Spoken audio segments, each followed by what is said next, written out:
Hi, my name's Sydnee Akers. I will be a freshman at Grand Canyon next year. I'm really excited. Go Lopes. I am applying for the Servant Leadership Scholarship. The question that you guys asked was, who is Jesus Christ? That's a really hard topic to talk about. Some might say that he's the sand or the wind or the ocean or the sky, and others say that he's this big mighty being looking down on us. But to me, Jesus Christ is more than that. I had the experience over this past summer to travel to Kenya, Africa, where me and my family stayed at a place called Masai Mara. Here is where the Maasai people live. One day after dinner, my family and I were sitting around the campfire, and another family came over and joined us, and we started a conversation, and it turned out that this man was actually a Maasai warrior.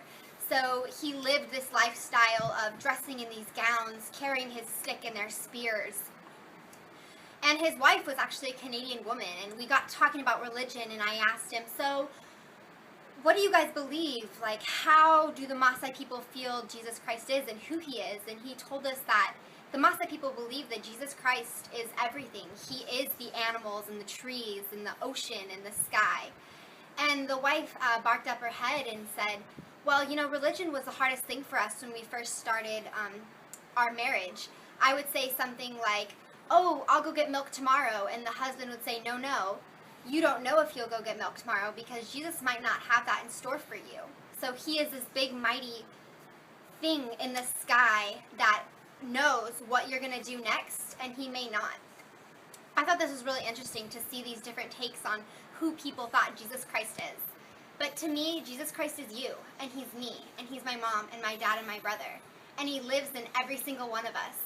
And he uses us to live his life like he would down here. I was really fortunate and grew up in a home where we would attend church every Sunday, and as I was 10, my dad and my family decided to move down to a small town and plant a church. So not only am I a pastor's kid, but I'm also a pastor's kid of a church plant. But not every kid my age or even human being is lucky enough to get a relationship with God like I have.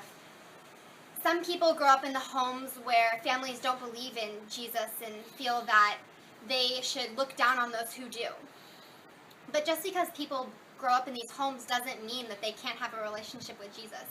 Some people, it takes the smallest things as seeing the waves crash against the sand and realizing, wow, someone created that, and using that as accepting him.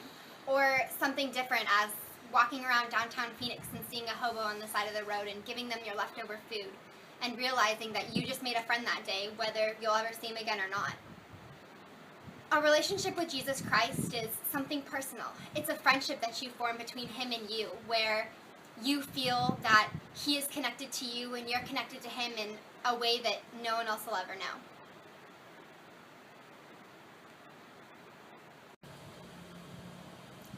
Jesus is the Son of God. He is the power that holds everything together. He was born here on earth to the Virgin Mary and spent 3 years teaching us the best possible way to live. He was crucified for all the sins of the world, and he was resurrected 3 days later, so we could have proof of eternal life with God the Father. That's who Jesus Christ is.